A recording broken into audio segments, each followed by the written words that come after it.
Hi, and welcome back to the Lasting Mission podcast. Today is part 2 of 2 with our guest, Matthew Landis. If you missed the first episode of this series, please check that out first and then come back and watch this part.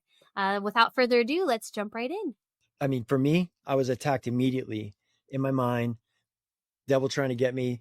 We're going to get him with alcohol. And he had success at that. And this time though, I had a purpose. I wasn't going to an apartment. I wasn't going to start a job. It was different. It was like, so he told me this in May of 2018, May. By July 13th, I was southbound on the Pacific Crest Trail. So I flew out from the Pacific Crest Trail. It goes 2,653 miles. Talk about long distance. 2,653 miles from Canada through Washington, Oregon, California, all the way to Mexico. And I was southbound on that trail within 2 months after him saying it. I knew that this is what I needed. So I became a southbound PCT hiker. And I remember the VA. I was so afraid to tell them. I was like, how are they going to think when I go to them and I tell them? They're like, what's your recovery plan? It was, I'm going hiking.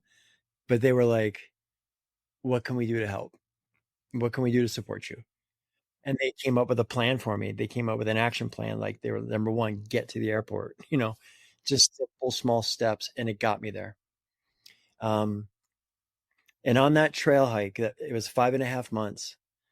On that hike, my life, the entire compass of my life began to change. I began to see love in other people in a way I had never dreamed was possible. Me, a complete stranger, being greeted by people. There's a lot of people along the Pacific Crest Trail called trail angels, and they offer free food. They offer support. A lot of them are former hikers that just want to help you do what they did. And they offer love and support, kindness. And a lot of times very much so, they offer you their home, place to come stay, wash up, resupply, we call it. Take a 0 day, we would call it. No miles. Mm-hmm. So week after week, I'm meeting new people that are letting me into their home and their kindness. I'm meeting other hikers, a lot of other veterans.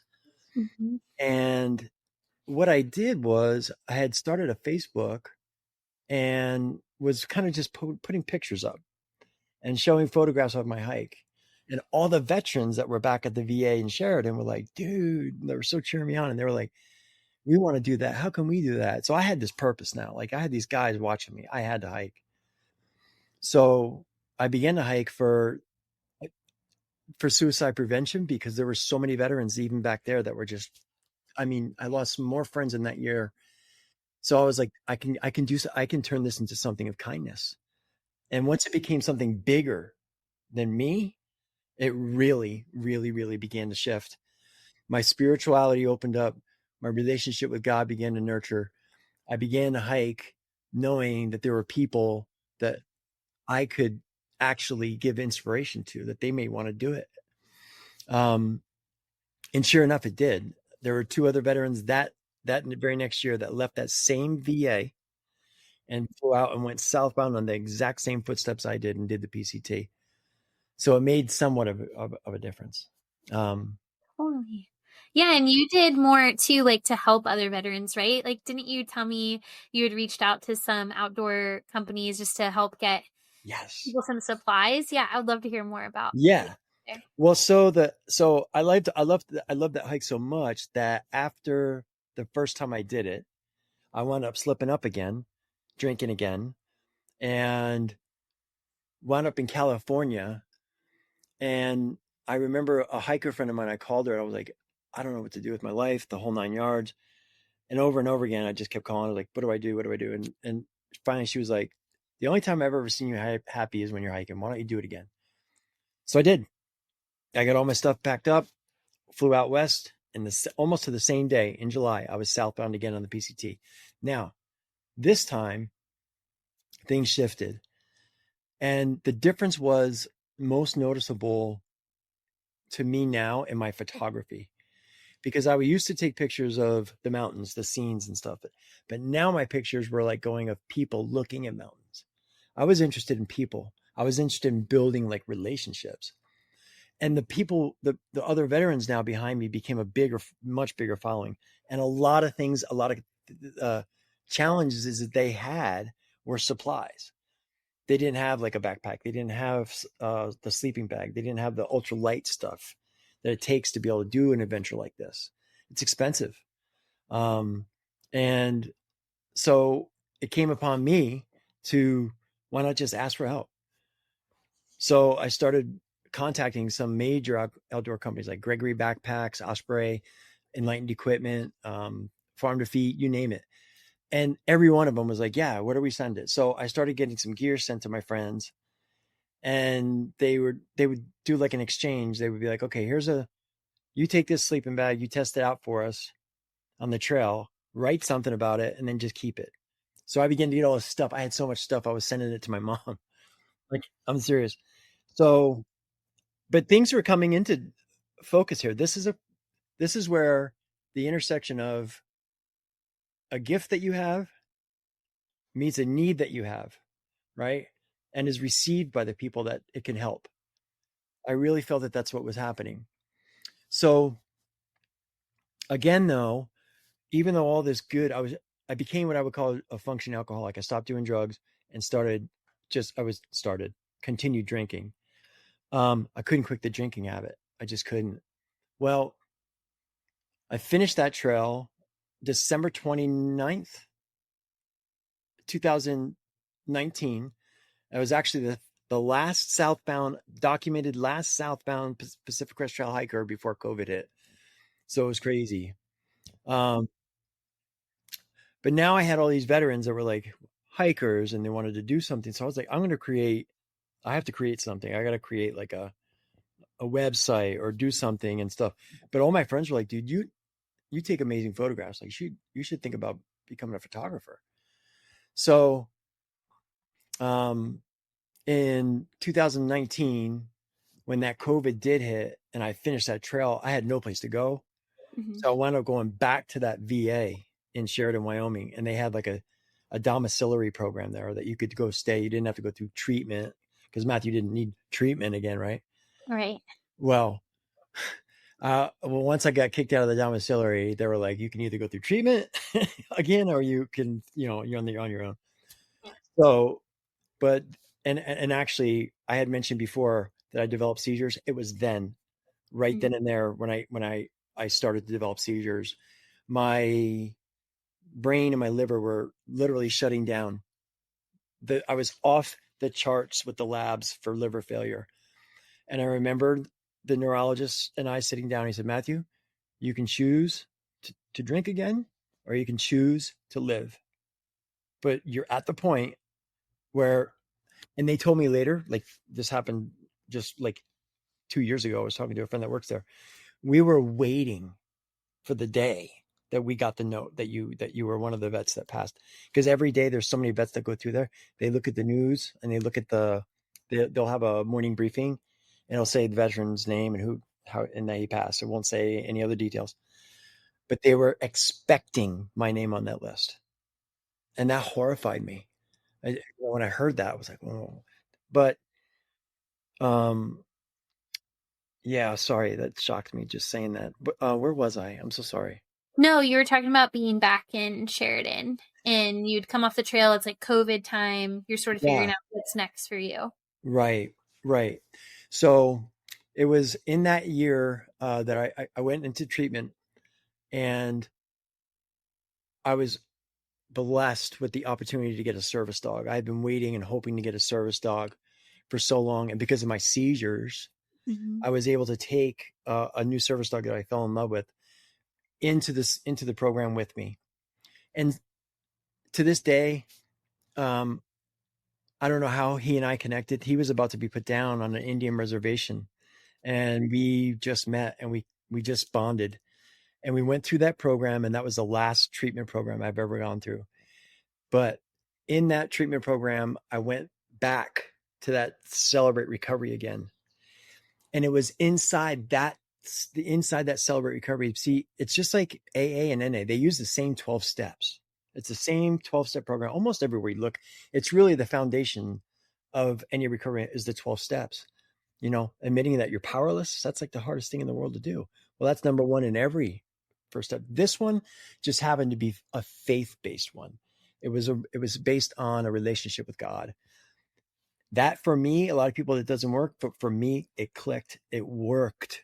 And I began to realize not who I was, but whose I was, that a cost had been paid for my life. And I was treating that life as if I had no value of what was given for me. And so that inside that 12-step program, inside of Celebrate Recovery, they had a deeper recovery program called the Men's 12-Step. It's like an 8-month program that you go through when you start peeling back layers, and they walk you through, and they, with hand by hand, they walk you through how to make amends and how to look back at your life, see what you were responsible for, see what you weren't, be able to make amends to those that you can, and receive their forgiveness if willing. It's not, and that takes time. Healing a 30-year battle with addiction doesn't just happen in a recovery program. It happens in the application of your life when you're done with it. And for me, the connection with God and my recovery not only fostered that a deep kind of self-love inside of me, it helped me realize that the biggest way I could maintain my sobriety was to help other people. And I mean that with all my heart, like helping other people heal from what I went through has been the most foundational and most grounding part of my entire recovery story. It's through the act of kindness and in helping other people. So I've been blessed the last 4 years. I now lead, I'm a leader of 2 groups. I run a Celebrate Recovery here in Maine at my church in Lewiston, Maine. And inside of that, we have our own men's 12-step group. And I've gone through 2, and now I'm about to lead the 3rd one. So as my recovery has grown, my faith has grown, and proportionately and slowly, my leadership has grown. And part of that journey is opening up the door to other veterans and saying that this is a safe place here to come and talk about, what the experiences that you've had. And it's a no judgment zone. And so that by anchoring my recovery in something bigger, and it wasn't just one single thing. It was the love of a lot of things, from my service dog to the people at the VA, to God, and finally, the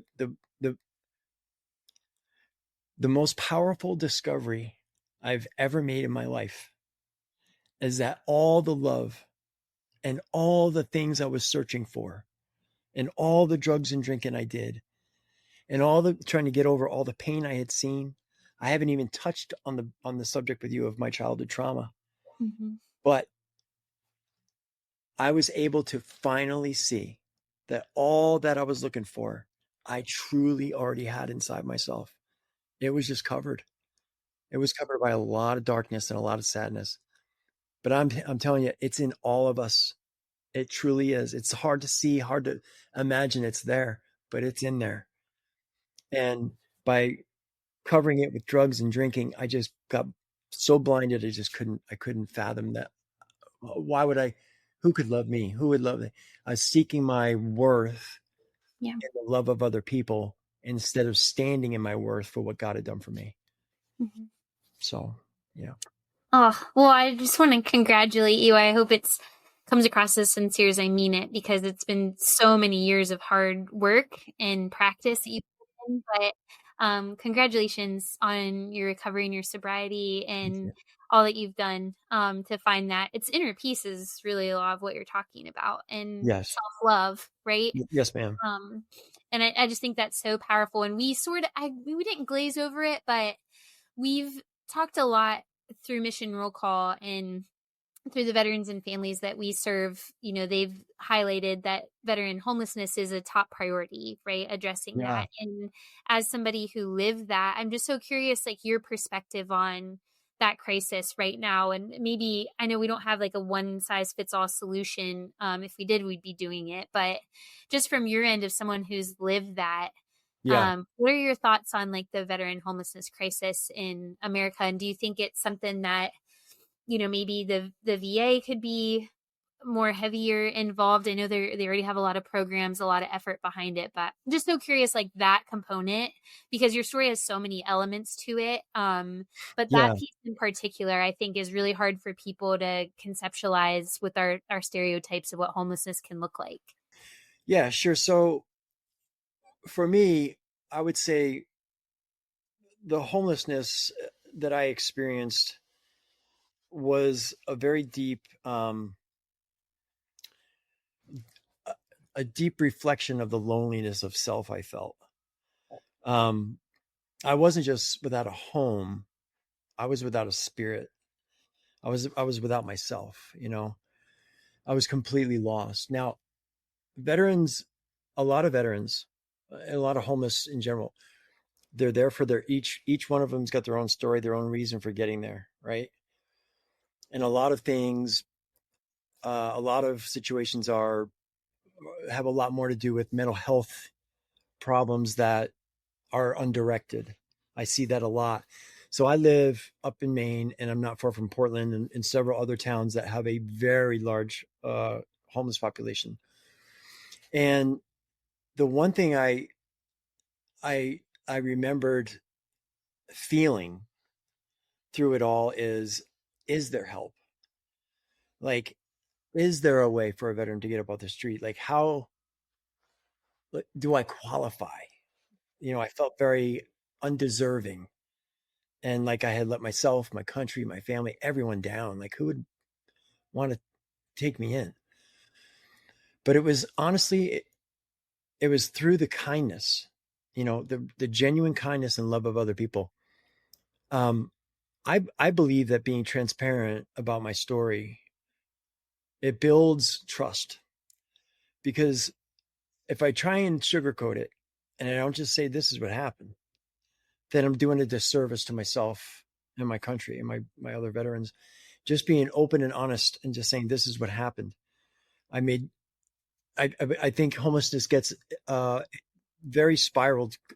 You spiral out of control very quickly, and once you're in that trap, you're right where, you know, right where the enemy wants you, and you become almost isolated. And when you're isolated, you feel more. I felt more secure um, under a bridge. I hate to say it, but I did, alone, than I did being seen by other people.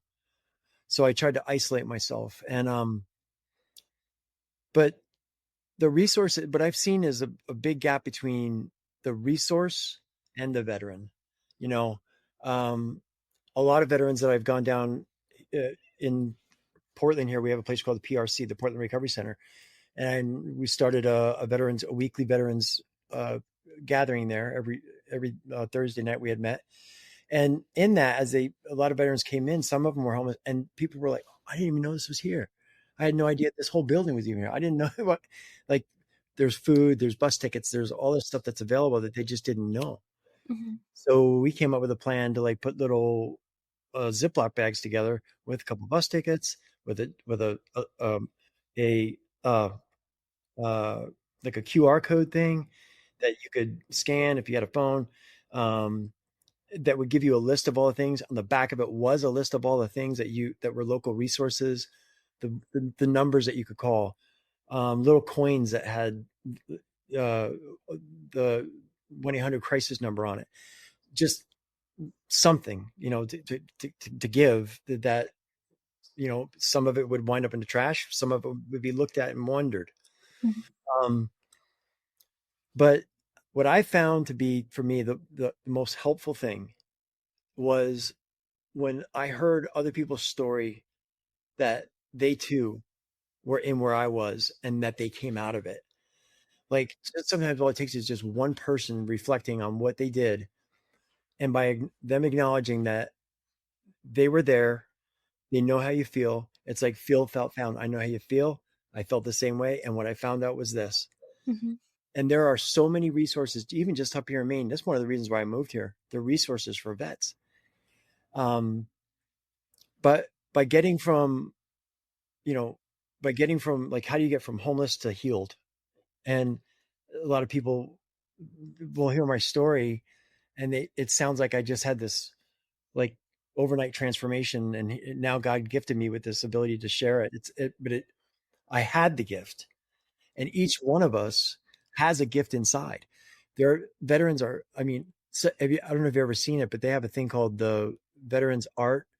It's based out of California, but they take veterans and introduce them to the arts, music, writing, photography, anything, and you'll see some of the finest art you've ever seen that's inside of a veteran come out, and it's in there. It just needs a place to be expressed. But I do see some huge progress in organizations like Tunnel to Towers. I support them that try to put out. They do. They put out a lot of advertising that shows that one of their goals is to eradicate veteran homelessness. Mm-hmm. Their mission, like to really eradicate homelessness and help veterans get off the streets. But that leads you to that leaves someone to wonder, well, I don't have the money to support that, or I don't have access to those kind of resources in my community. What can I do? And I think by if you combine the heart, like I was saying before, where the intersection I had where my gifts met uh, my intentions, met my gift, met the people's needs. We're that crossroad. If we find out that our heart's desire is to help, and we can connect with an organization that can help, there is a way. Like they'll have something that you can do. But a lot of times, I remember the one thing that I needed more than anything else when I was homeless was an ear. I just needed someone to like say like maybe you can't see this from where you're at, but how I see it is, and then that, whatever it was, because when you're in it, you can't see where you're at least I couldn't, so you zip up in a tent at night sometimes, and if you're lucky, and you just want to stay there. And until until the I guess the brokenness in me was seen from a different lens, from the outside in, and looking at myself through conversation with other healthy people who had been in my shoes, I really wasn't able to understand the impact that drugs and alcohol were making on my life, because it happened so like it just was like a trickle effect. One thing led to the other, to the other, to the other. It's like, okay, now I'm here. I'm homeless. Well, there's nowhere else. They say what you're going to wind up either um, in jail, jails, institutions, or death. And I had already done the jail, and Yeah. and I got kicked out of the institutions. There was nothing left. So it was just a matter of time.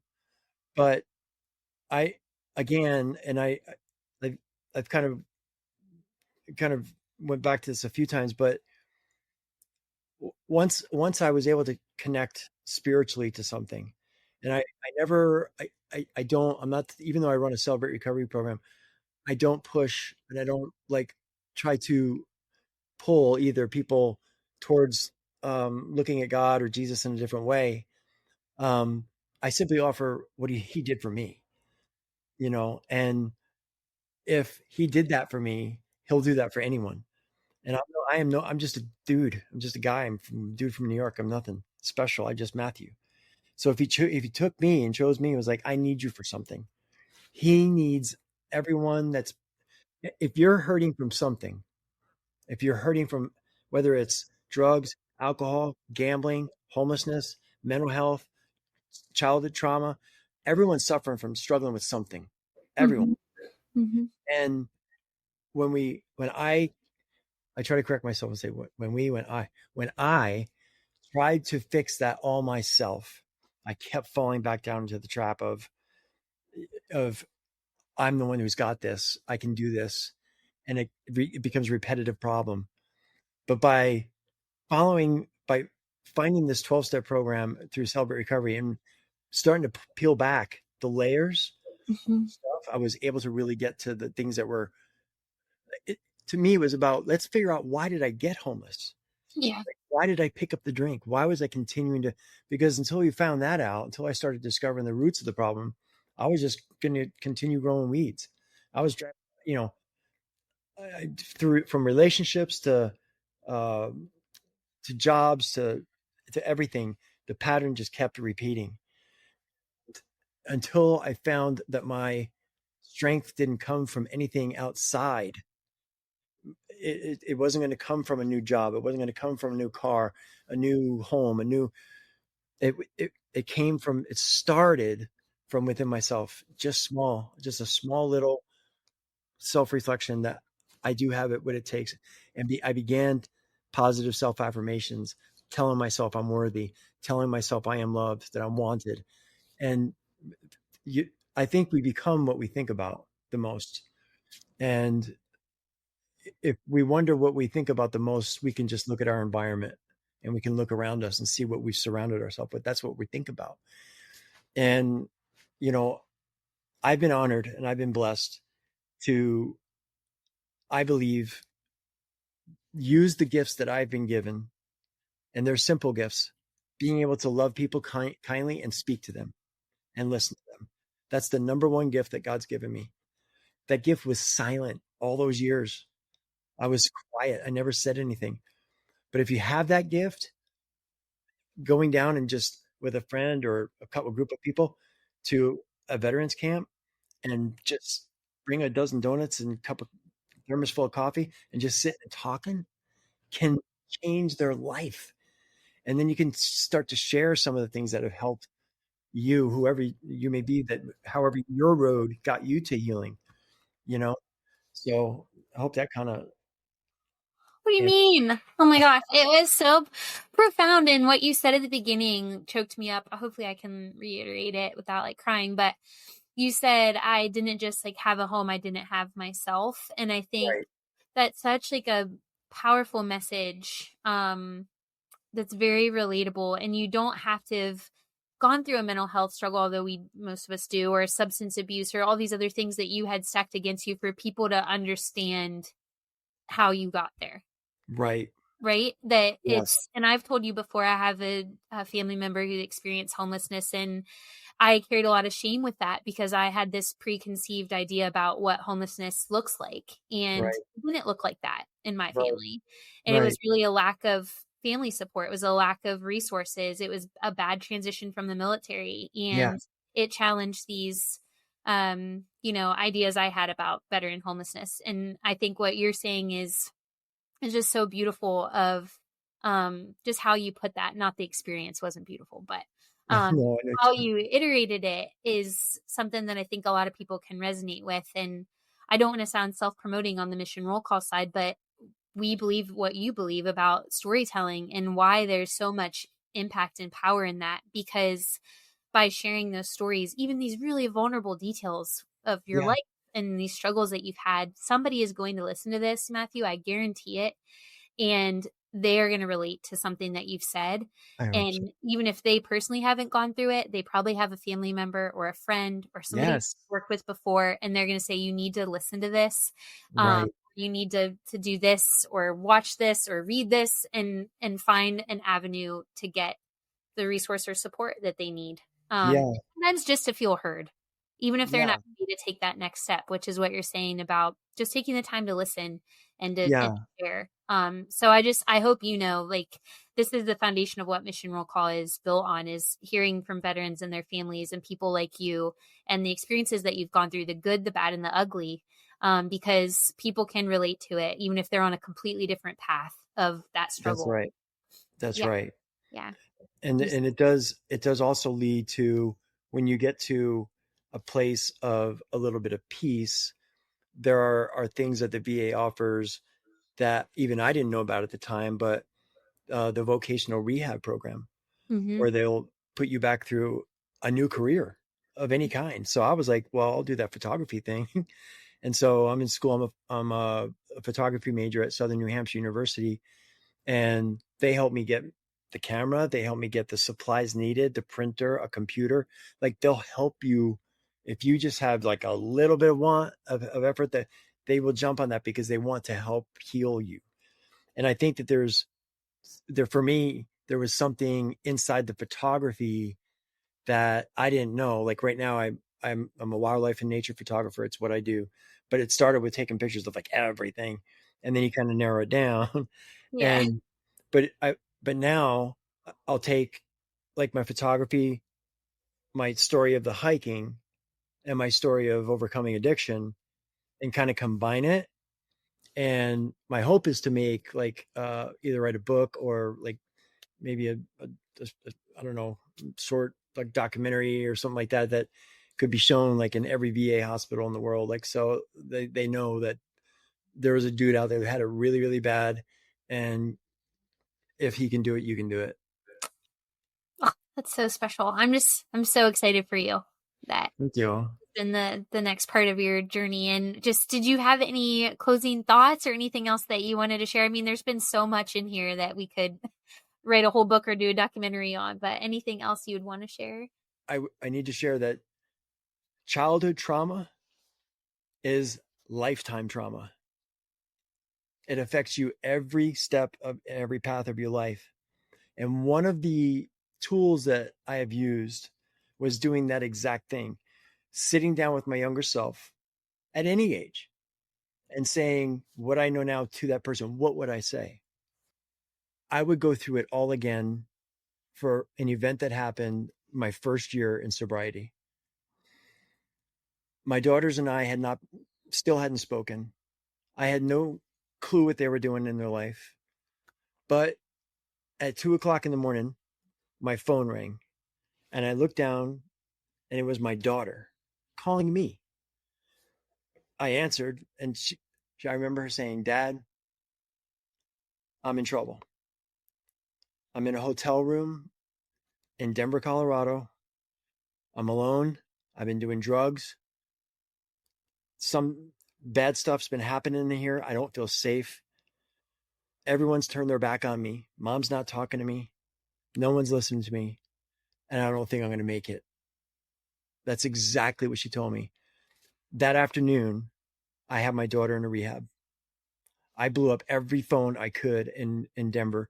I went to every social media page and I advocated. And 1 week into her recovery, she called me again and she said, "Dad, I forgive you. I forgive you. Because now I understand it wasn't you." That's what she said. It wasn't you that left. It wasn't you that abandoned me. It wasn't you. It was your disease, because she had it too. And she felt it. But she was able to call me, of all people, after we hadn't spoken in so long. She was able to call me, her father, and I was able to share a little bit of of a little bit of support for her. And now she's been sober for years. She's in school. She's a social worker, 2 kids. She's doing amazing. But to be able to go back, I kind of told her what I would kind of answer your question. I kind of told her then what I would have told myself back then too. You're enough. You've got what it takes. You can do this. It's already inside you. I love you. Mm-hmm.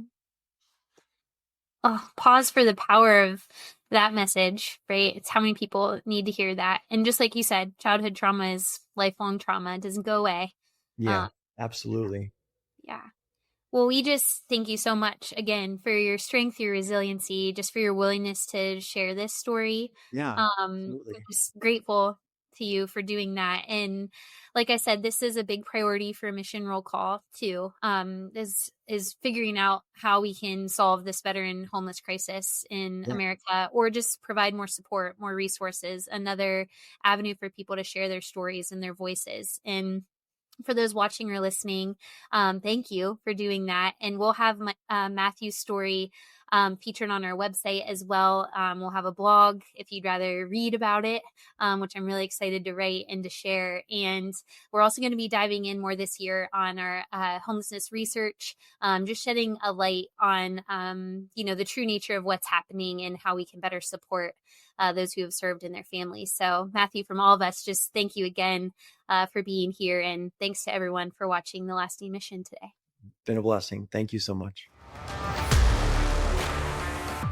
Thank you for joining us in this two-part series featuring veteran Matthew Landis. For other veteran stories like this, visit www.thelastingmission.org.